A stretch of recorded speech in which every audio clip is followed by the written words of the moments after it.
is Bean to Barstool, a podcast that looks at the intersections of craft beer and craft chocolate. My name is David Nilsson. I'm a professional beer writer and an advanced cicerone, and the creator and host of this show. The music for this episode is by my dear friend, indie folk musician Anna P.S. You can find out more about Anna's music in the show notes or at her website, annapsmusic.com. You can find links and information about our guests in the show notes as well.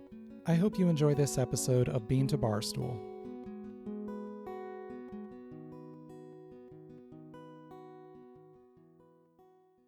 Today's episode is a look back at my favorite beers and chocolates of 2022.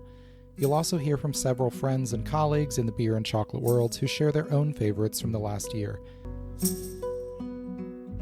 The story of this first favorite beer started in 2021.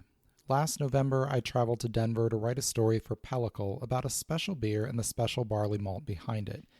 Caleb Michalke at Sugar Creek Malt, who is of partial Czech descent, has brought back a barley variety descended from the original Moravian Hanna varieties used in the first Pilsner and is growing it on his Indiana farm.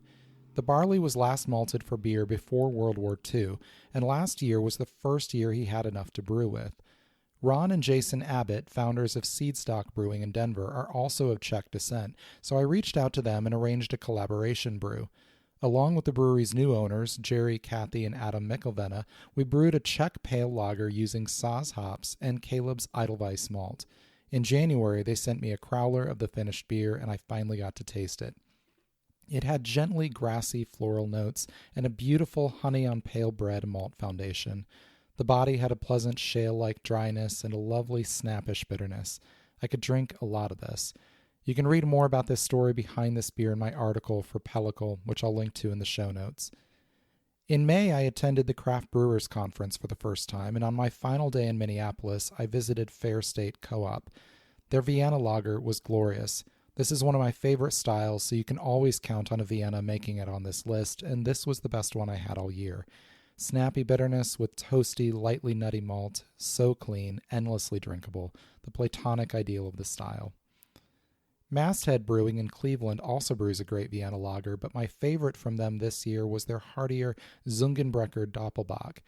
My wife and I opened this one during a February snowstorm, and it was one of the best Doppelbocks I'd had in quite some time. It poured a beautiful tea-stained copper color with sticky lacing. There were notes of raisin, light caramel, and fresh dark bread, with some unspiced, sticky bun dough and a faint hint of well-groomed leather. The finish was dry with minimal but noticeable bitterness. Robust but smooth, boozy but graceful, regal but rugged. Masthead gets a lot of attention for their IPAs for good reason, but their classic lagers are what I love them for most.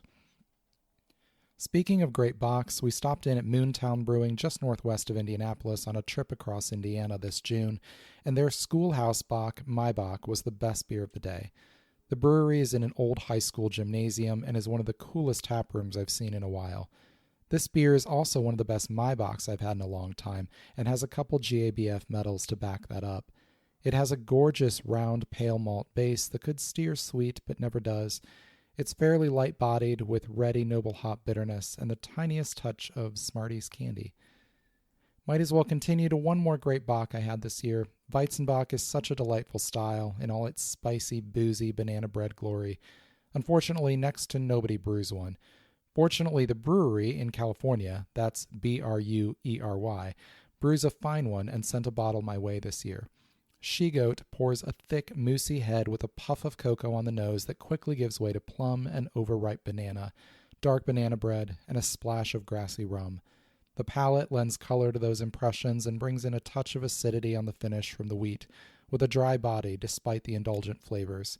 Spice is minimal. Now, if only they'd put it in 12-ounce cans and distribute it. Back in June, I had the privilege of talking with beer writer Ale Sharpton about Piano Keys Stout, his collaboration with New Belgium Brewing, and I finally got to meet him in person at the Denver Rare Beer tasting this year. Here he is to tell us about his favorite beers of 2022. So two beers were really stand out to me. I'm just going to name a couple that's cool.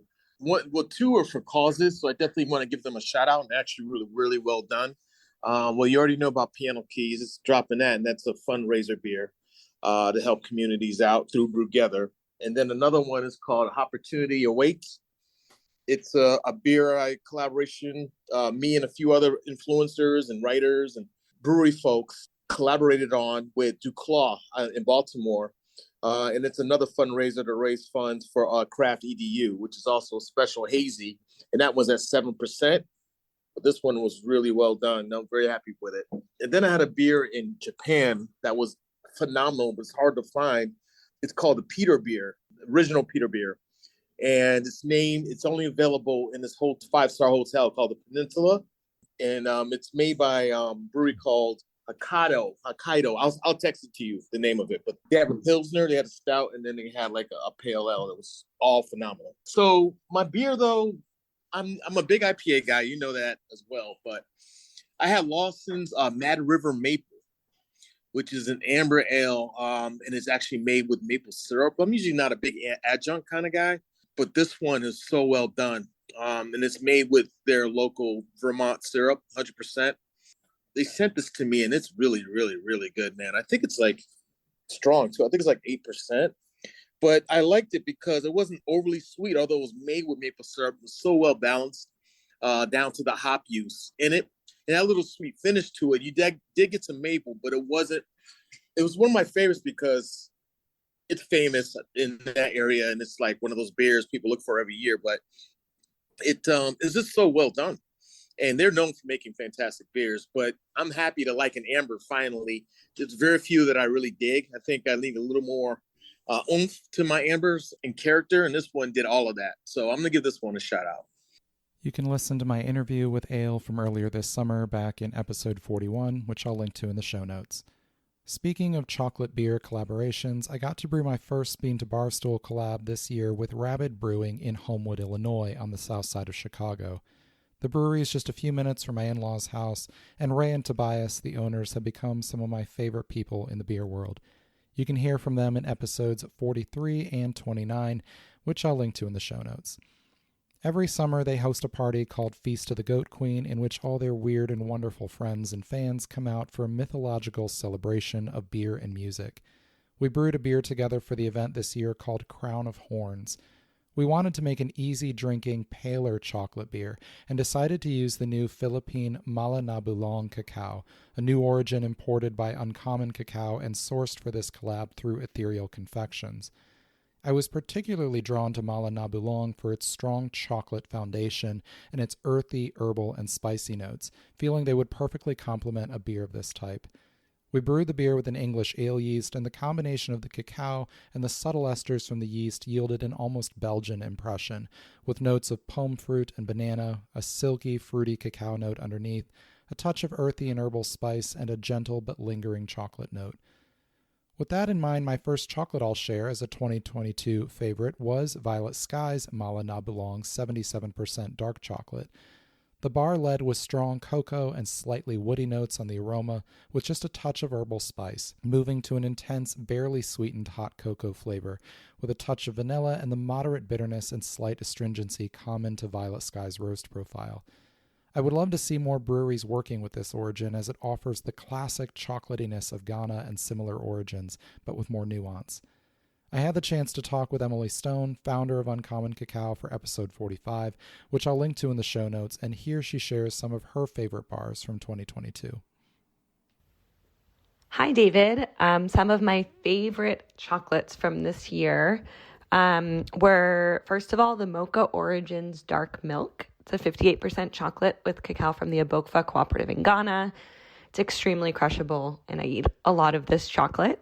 Another one of my favorites is Volo's 73% deep dark chocolate. Volo is such a unique maker. They're in Sonoma County in California, and they use Lechua cacao from Guatemala, and they combine it with sea salt and cinnamon in their regular dark chocolate bar, which is just such an amazing combination and so delicious. Also, Castronovo Chocolate in Stuart, Florida, just released her what she's calling the Jaguar Conservation Chocolate Collection. All three of the bars in the collection use cacao from Cacao Mosquito in Wampu-Sirpi, Honduras, from the region called La Mosquitia. In particular, there's one bar called the Jaguar Cacao Artifact Bar that was made with an extremely small microlot like we're talking 9 kilos total harvest for the year, of rare native cacao that is found around that region.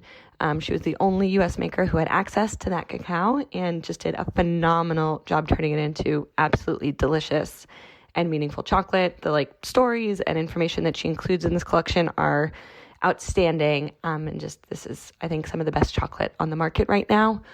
And then finally, Spinnaker out of Seattle has a line of multiple origins of dark chocolate that are exceptional. My personal favorite is the 85% Columbia using Tumaco cacao, but all of the origins are great. A couple additional ones that I want to make sure to shout out. You can never go wrong with a Dick Taylor chocolate bar or a Fruition chocolate bar. They have such a wide selection of both single origin bars as well as bars with really unique inclusions and flavors. These two makers have been around for such a long time and are pioneers in the field, and they just do such a phenomenal job crafting chocolate. So highly recommend both of those makers as well. Happy New Year, everyone. Scratch Brewing in Southern Illinois is one of my favorite breweries.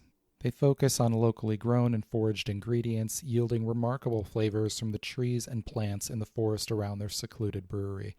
Sycamore is a great example. Brewed with toasted sycamore bark, this 7% amber lager introduces itself like an oak-aged Vienna lager. Then it quickly reveals young leather, birch, and licorice root, with a bit of a drying mouthfeel from the bark and counterpoints of gentle sweetness and bitterness on the finish. You can hear from co-founder and brewer Marika Josephson back in episode 19, which I'll link to in the show notes. Actually, I'm getting tired of saying that, so just know I'm linking to all of these relevant episodes in the show notes. You can find them all there. Speaking of the flavors of the forest, Chocolate Naive's Black Sauna Bar was one of the most fascinating things I tasted all year. There is something deep in the northern forests of the world that tugs at my heart, and a thread of it is buried in this bar. I've never smelled a chocolate like it, and it popped images into my head rapid fire. Mushrooms, forest moss, oak, cedar, a pine box filled with old quilts that's been opened for the first time in years, a dark northern forest, the birch and pine forests of the Upper Peninsula, the ground spongy beneath your feet, a campfire far away through the trees. It's all here in this bar, and I can already tell it's going to be gone too quickly. I tasted a beer that tugged at a similar primal place in my brain at Porch Drinking's 10th anniversary festival during GABF week in Denver in October. Primitive Frosted in Moss is a 6-month Méthode Traditionnelle straight lambic aged on Colorado spruce tips.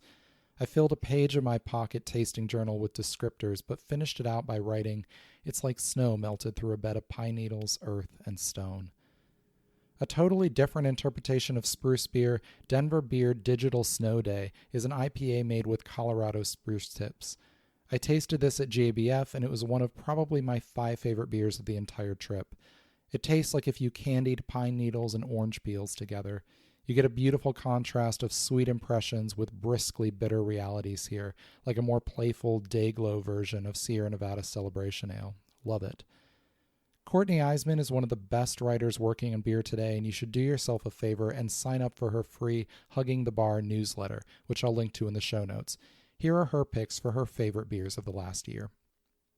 Hi, David. Thanks so much for including me in the Bean to Barstool Best of 2022 episode. I'm happy to share a few of my favorite beers this year. I've done a few best of lists this year, and frankly, it's hard to narrow things down, which is a good problem. I'm happy to see some classic styles like Alt beers, Grisettes, and Rauch beers popping up at more breweries, creating more potential favorites. That said, I'm going to give a shout out to a Gordiski from Beowulf Brewing in Amesbury, Massachusetts. This was just a perfect balance of light, crisp, and crackery with this sort of graceful billow of campfire and subtle meatiness that lingers just the right amount of time. And speaking of smoke, another gem this year was assistant brewer Robin G. Wise's Windrush at Wild East Brewing in Brooklyn. It's a smoked Helles-style lager with jerk spices, allspice, thyme, and Scotch bonnet pepper. It's really unique, a little savory with that smoke and spice, yet still really refreshing. Just lovely. I know everyone knows Treehouse in Massachusetts for their hazy IPAs, but while everyone's online for those, I'm happy to snatch up their oak-conditioned Alt beer at ease. It was like a crusty brown bread with some nice bitterness and a clean finish. And I'll end on a cold IPA because this is a trend I am in favor of. More bitter IPAs, please. North Park Brewing in San Diego's Cool Stash, in my opinion, is a prime example of the style. So here's to seeing more diversity like this among beer styles in 2023. Cheers! We'll be right back. Hey everyone, Final Gravity Issue 5 is now available in the shop on beantobarstool.com. This 5th issue of our zine telling personal, human-centered stories from the world of beer is full of great articles. Bono Segudu tells the story of the South African beer style Umkombothi, poignantly explaining its role in her culture and the importance in her family's celebrations and milestones. Maria Krugliak writes about discovering the Portuguese half-pint after moving to Portugal during the COVID-19 pandemic. Amanda Bruns and Obakeng Malope discuss the water spirit Mamuhaswa and the collaboration beer they brewed in her honor. These and numerous other stories fill the 56 pages of this zine. We've expanded it and added a few features for this issue. It's full color, full of lots of beautiful photography and art. Definitely check this out. It's on beantobarstool.com/shop. You can purchase this issue or subscribe, and you can always support us on Patreon and get extra perks as well. Cheers.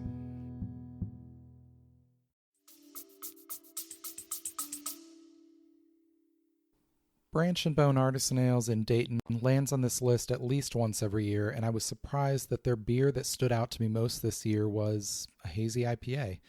Cosmic Slop is a 6.8% ABV hazy with Galaxy and Citra hops, and it's drenched in creamy, juicy tropical fruit. Peach creamsicle, mango, pineapple, papaya. Those flavors cause it to lean sweet initially before an underlying bitterness comes through to balance each sip. Gorgeous. Mocha Origins has been one of my favorite chocolate makers this year, with excellent single origin bars and thoughtful inclusion bars that I've used in many beer and chocolate pairings. Their lemon ginger 72% dark chocolate with Ugandan cacao is a beautiful bar, with the impression of honey ginger tea with just a touch of dried lemon supported by the acidity of the underlying chocolate. I could have picked any of several bars from Mocha, but this one stood out. Released as part of Not Your Sweetie's Gender Pay Gap collection, Not Sacrificing Myself is a 55% vegan oat milk bar made with cardamom and coffee and Tanzanian cacao from Coco Camili. The cacao percentage in this bar represents the 55 cents Latina women make against the white male dollar. The bar is bright and warm with coffee and warm spice riding over grape, red berry, and moderate acidity.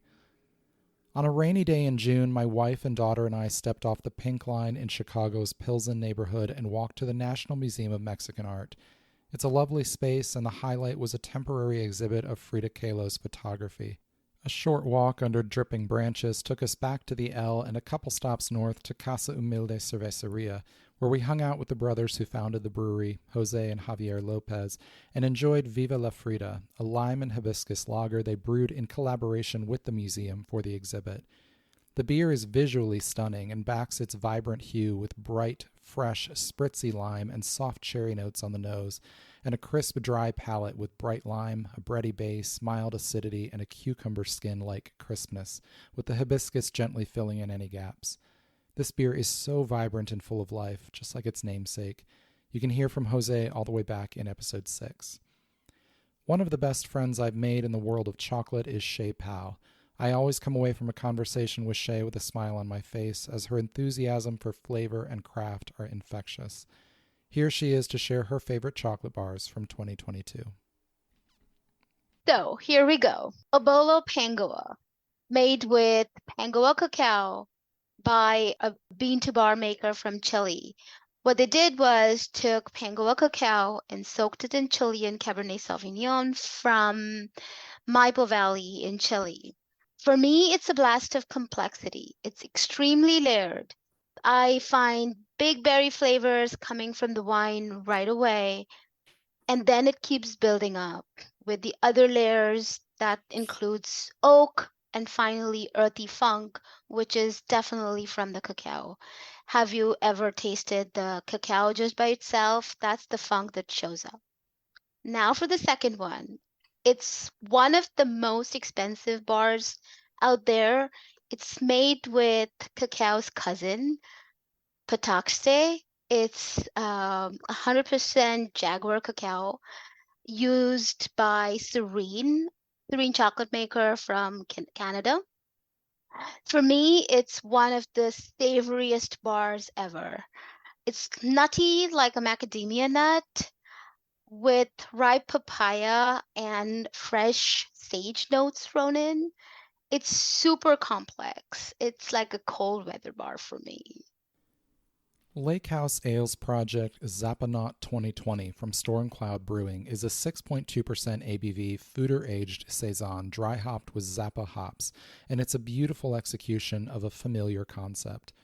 Soft, fuzzy floral spice notes and touches of lemon balm and subtle minerality lead the nose and meld with the initial sip, revealing thoughtfully restrained acidity over a base of rising pale bread dough, lemon, and just a touch of mothball funk on the finish. Run a goose through the feathery influence of a 90s shoegaze reverb pedal, and you're getting close. This beer was beautiful, and I'm so glad my friend Anna, who does the music for Bean to Barstool, brought it back with her from a show at Stormcloud this summer. Sticking with sour ales for a moment, Jolly Pumpkin Bière de Mars is a Flanders-style sour red ale brewed with American hops, aged a short time in a foeder and aged longer in bourbon barrels. The beer is quite oaky, with leather, caramel, and raw oak notes filled in with that classic juicy fruit-heavy Jolly Pumpkin house character, and the expected acidic dark fruit notes of the style. The perfect beer for the whipping winds of late March. Pretentious Barrel House in Columbus claims the tagline, "Making sour beer on purpose," and founder and brewer Joshua Martinez is one of the best blenders of oak-aged sour ales in the country. Indigenous is a sour ale brewed with corn grown and malted at Rustic Brew Farm here in Ohio and aged in oak for 11 months, and the result is one of my favorite sours I've had this year. The effusive aroma reads as yeasty bread dough with a touch of white grape and some stony acidity. The mouth brings some candy-like fruitiness that softens into peach and nondescript berry with a moderate but not aggressive acidity. Light but brisk, complex but not challenging. Upland Prim is a barrel-aged sour brewed with cardamom and plums, and it's a spectacular exploration of flavor. It balances tart and sweet throughout the sip with layers of fresh plum and candied plum tinted with gin-like prickles from the cardamom. It's a very cocktail-like beer, like a brighter but also somehow cooler twist on a dark and stormy, with the fruit and spice playing off each other. I always love hearing my friend Ruvani De Silva excitedly talk about her favorite beers, and as she loves a good sour or mixed fermentation beer as much as anyone, this is a good spot to hear from her. Here are Ruvani's favorite beers of 2022. Hi, David. Thanks so much for having me back to talk about my favorite beers of 2022. For me, this year, I've been getting even more sort of deeply immersed in my love for mixed fermentation beers, particularly of the barrel-aged variety. So most of my favorites do fall into that category. I've got a few local highlights to run you through. Jester King's Balcones whiskey barrel-aged atrial rubicite. I mean, this is one of their most famous beers, and rightly so. And aging it in Balcones barrels, just the combination of the whiskey and then that really, really razor-sharp raspberry tartness is just unbelievable. One of my favorite younger Central Texas breweries, Vista, came out with a beer called Seeking Sakura, inspired by Japanese cherry blossom season, which is actually aged in Tempranillo and Cab Sauv barrels. It's a Bretted ale with cherries, and the musty grape skin, the Brett, and then the sour cherry was just a really wonderful combination. Nomadic Beerworks, who are happily around the corner from me. Also, another barrel-aged sour, this is actually aged in Sotol barrels, which is a Mexican spirit, which is now being made locally in South Texas as well. So this is from a local distillery called Desert Door, and the beer was Yuzu Hibiscus Sour, which was really, really Moorish. We had that at the Texas Craft Brewers Festival. Save the World Brewing out in Marble Falls had a really, really wonderful plum oud bruin, which was actually aged for 10 years with purple plums, and it was absolutely just popped in the mouth. And just last weekend, I had a very, very exciting lambic made by Bold Republic Brewing out in Belton, and that have been aged 22 months in blackberry melomel mead barrels. So the layers of honey and blackberry and oak, and then the sort of real lambic yeasty funk. That was really, really pretty special. Aside from that, my favorite national beer, it's kind of an obvious one, but Sierra Nevada's bourbon barrel aged Bigfoot. I actually wrote about this for Porch Drinking. It was blended the way a whiskey is blended. So it was several different Bigfoots, some of which have been aged up to 7 years in whiskey barrels, then blended by the head of their barrel program, and then aged for another year in E.H. Taylor barrels. So you can just imagine how spectacular that was. That was something really, really incredible.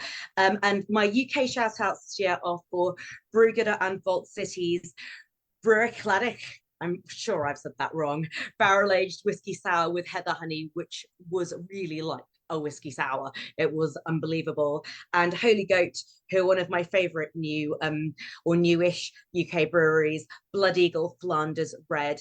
This has an absolutely crazy level of complication into how it was made.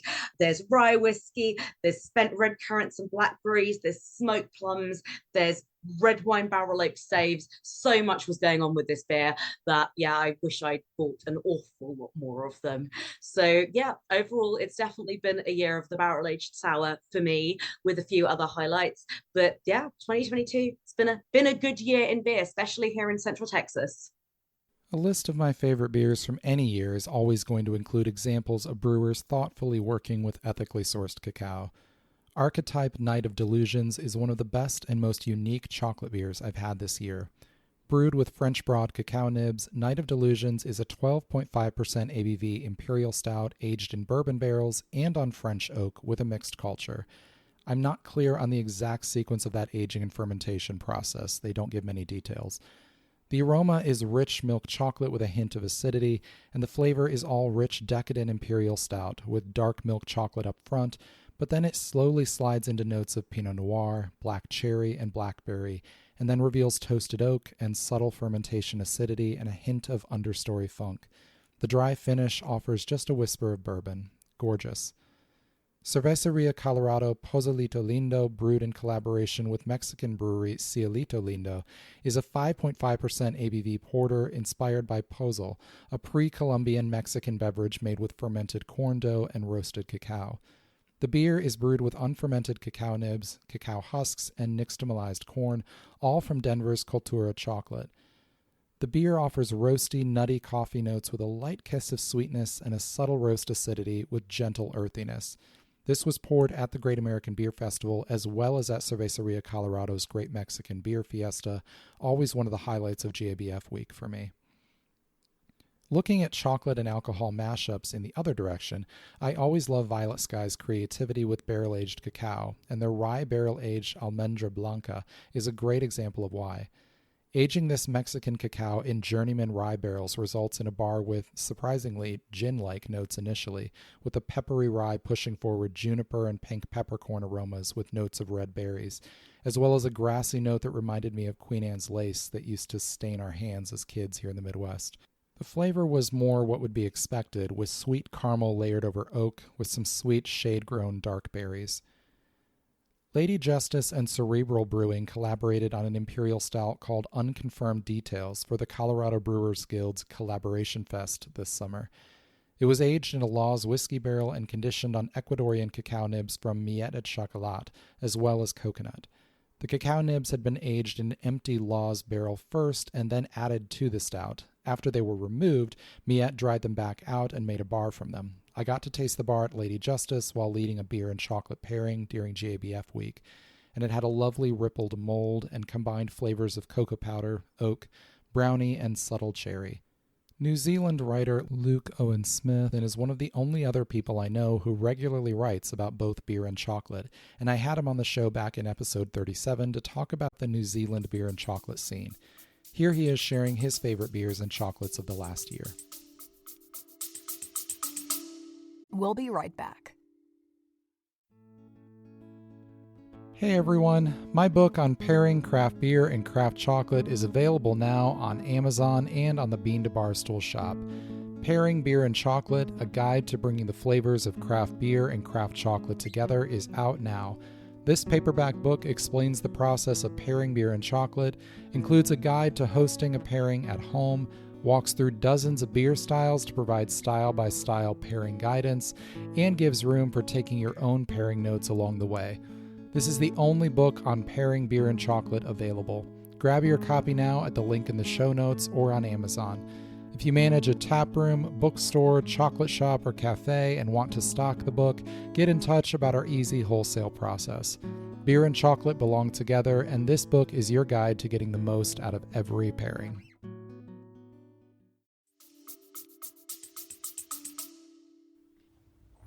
Hi, David.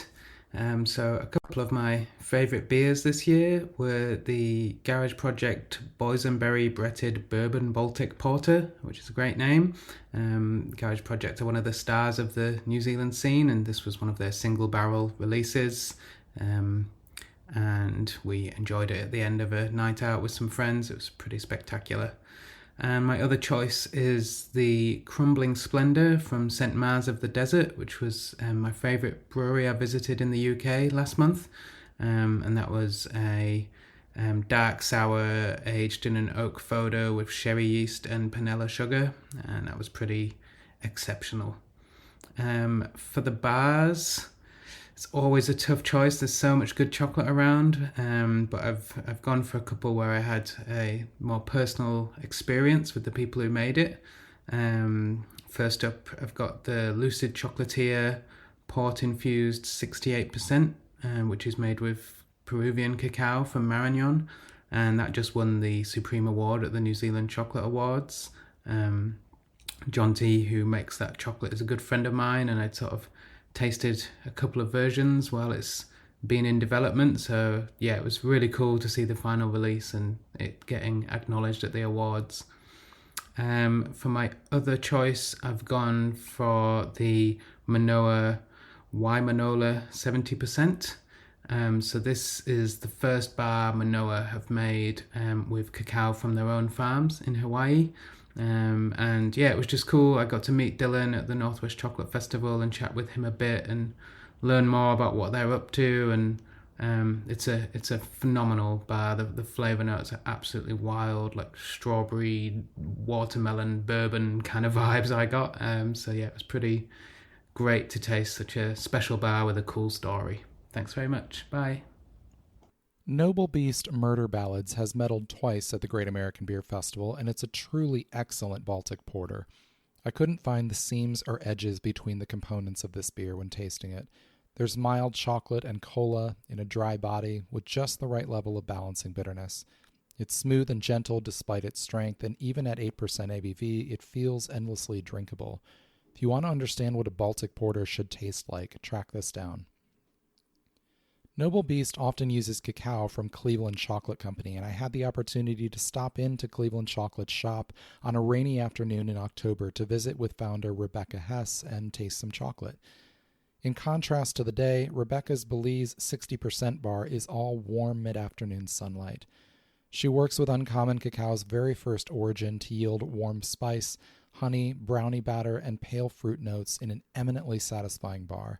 You can hear from both Sean and Rebecca back in episode 34. Wolf's Ridge Brewing is best known for their barrel-aged beers, but I was reminded this year how great the base version of their Dire Wolf Imperial Stout is.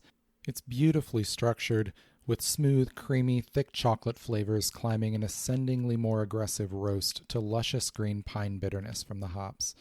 Wolf's Ridge releases a lot of doctored variants of their workhorse Imperial Stout, but the base version remains my favorite. Cacao Suyo was a new chocolate maker to me this year, and I loved their Lacuna Peru 70% dark chocolate bar. The aroma was rich and lively with dark fruit and light peppery floral spice, and on the flavor, a warm acidity deep beneath the chocolate notes led to butter, banana, honey, brownie, strawberry, and a hint of sunny orange. I'm always a sucker for a good dark milk bar, and Latitude's dark milk was among my favorites this year. This bar leans toward the milk rather than the dark end of things at 49%, but its silky smooth texture and straight-ahead chocolatiness has made it a lovely pairing bar and an easy treat on many a work afternoon. Manawa in Hawaii is one of my absolute favorite makers, and I could have chosen just about any of their bars here. Oahu Island's Koalapoku bears the unmistakable spiritus house character of the maker, with plenty to make it unique. Rum, banana, red strawberry, and pale caramel in the nose deepen to berry balsamic on the palate, with grassy rum and moderate acidity. This summer I got to sit down with Hazel Lee, a passionate and knowledgeable chocolate educator who created the Taste with Color program to help people better identify what they taste in chocolate. Here she is sharing her favorite bars of 2022. Hi David. One of my favourite bars this year was the Sour Cherry and Tonka Bean bar by Choco Card, also known as Bean to Bear. They're a Hungarian chocolate maker. I discovered this bar at Eurobean and completely fell in love. I love sour cherries generally, and I also love tonka beans, so it was an amazing combination of having that sourness and fruitiness, also with that super aromatic sandalwood-like flavour of tonka bean. And yeah, it just totally blew me away. I was savouring the bar throughout the year and sharing it with everybody in very small pieces. Another bar that really stood out to me this year was the Durian bar by Chocolate Naive, a maker from Lithuania. I also discovered this bar at Eurobean, and I have a thing for Thailand. I went when I was very young, and it just has a special place in my heart. So durian's always interesting. It's also one of my father's favourite flavours. And durian has a thing about smelling like hell but tasting like heaven. So I had to buy that bar for my dad regardless. And I bought one for myself as well. And I was really blown away by the flavour. It has freeze-dried durian in the bar. And it is an absolutely beautiful example of how durian tastes like heaven. It's a really crazy flavour and it's hard to describe, but it was really aromatic and balanced and fruity and interesting, and there was none of that cheesy, horrible smell in the flavour at all, and I just think it's a beautifully executed bar. This year I discovered how much I love the combination of orange, coffee, and dark chocolate, with both a beer and a bar that played on those flavors. Burial Beer's Lessons in Solitude Portrait 2 is a 15% ABV imperial stout brewed with blood orange zest, say coffee, toasted oats, vanilla bean, and French broad cacao nibs. Initial notes of peppery coffee and dark dry chocolate part to reveal orange cream ganache and silky vanilla caramel and milk chocolate. It finishes with a spritz of blood orange zest and a closing roastiness from the stout base. J. Coco's Orange Blossom Espresso is more candy-like than anything perhaps, but delightful in its brightness. Candied orange peel and lightly spicy and nutty coffee are housed in classic chocolate. Winter sunlight, sweet but bright. Hey everyone.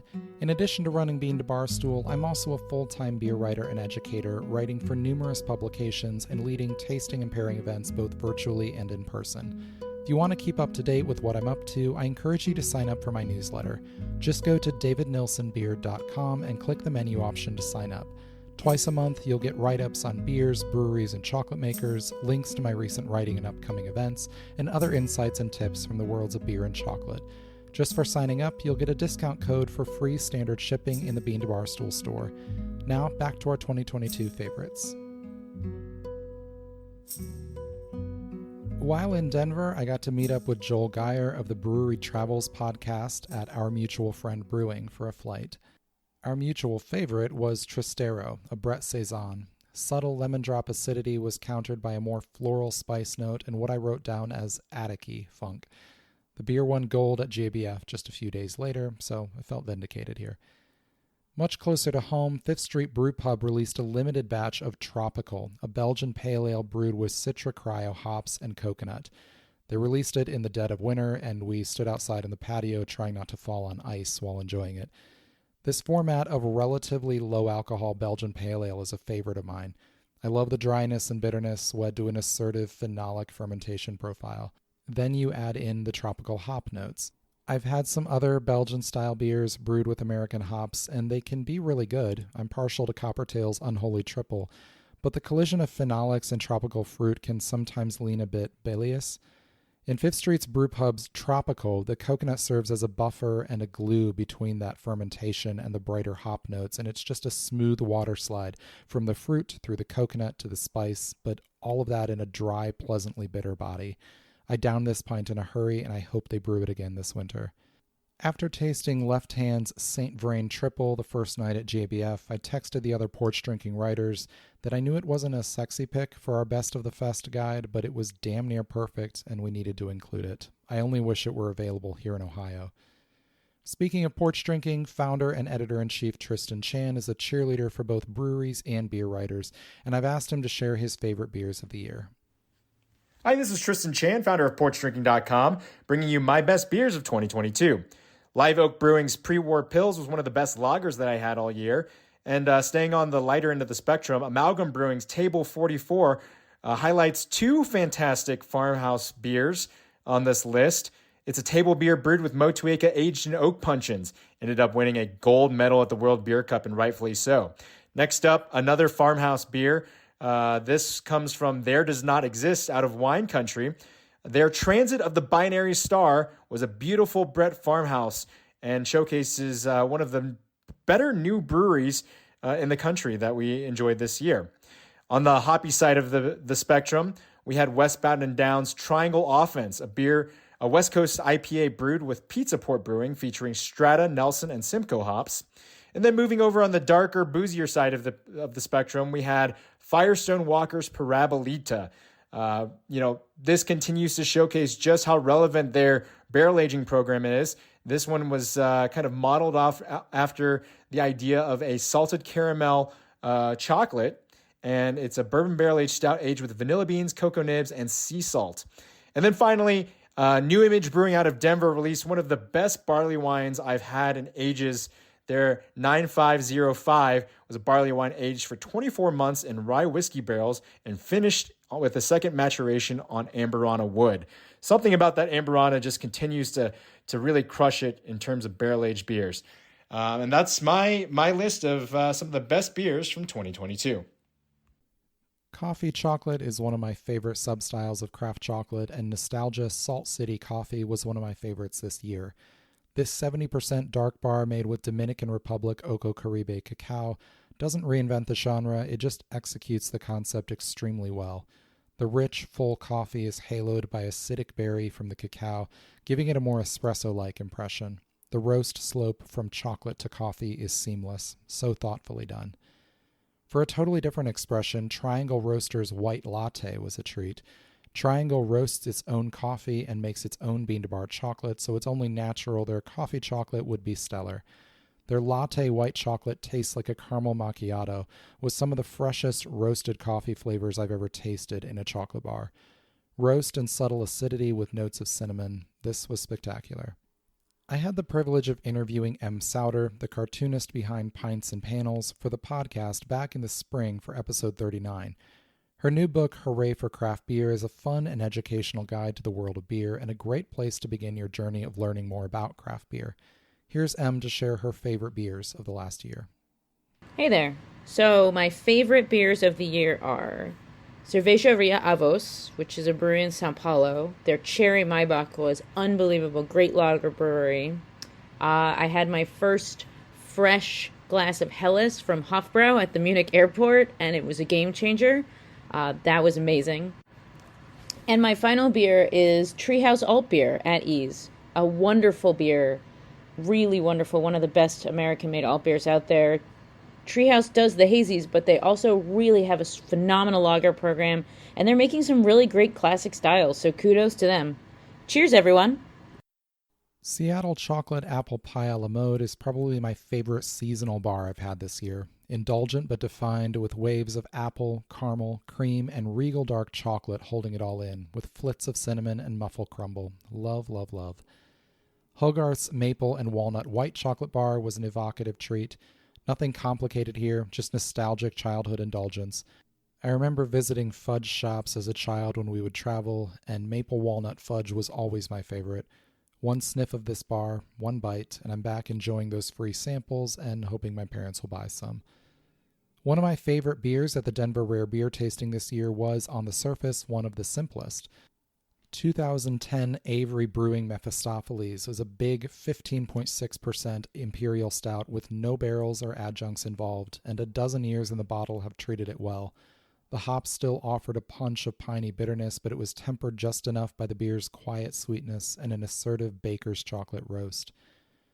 Great Divide Brewing used to be easy to find in the Ohio market, but they retracted their distribution a few years back. I stopped in at their original tap room in Denver when I was in town in October, but they're no longer available off the shelf where I live. I opened this 2016 bottle of Old Ruffian barley wine this summer and was thrilled by how well it had aged. The hops were still potent but lacked the sharp edge of some younger American barley wines, with resinous pine and some sweet orange. Malt oxidation was minimal, and the sip blended caramel, orange, pine, and gentle spice, an elegant reminder of a previous era. I've got blog posts up on beantobarstool.com for my favorite beers and chocolates of the year if you want to browse through them in print, and a separate post for my favorite beer and chocolate pairings. I didn't include those on the year-end episode this year, so that's the only way you'll be able to find those. While you're there, check out the Pairing Beer and Chocolate zine as well. If you've enjoyed Bean to Barstool in 2022, I'd like to ask you a favor. Please leave a review of the show on your favorite podcast platform and share it with your friends on social media. I'd love to see the show grow and reach new audiences. I'd also love to hear your favorite beers and chocolates of the year, so drop me a line at beantobarstool@gmail.com or at beantobarstool on Twitter, Instagram, Facebook, or Pinterest. Thanks to my friends who recorded their own favorites for this show. You can find links to their websites and work in the show notes. The next episode of Bean to Barstool will feature an interview with AJ Wentworth from The Chocolate Conspiracy, looking at his partnerships with craft breweries to craft beer-infused chocolate bars. That will come out in January after a brief break for the holidays. I hope you all have a peaceful holiday season. Thanks for listening to Bean to Barstool.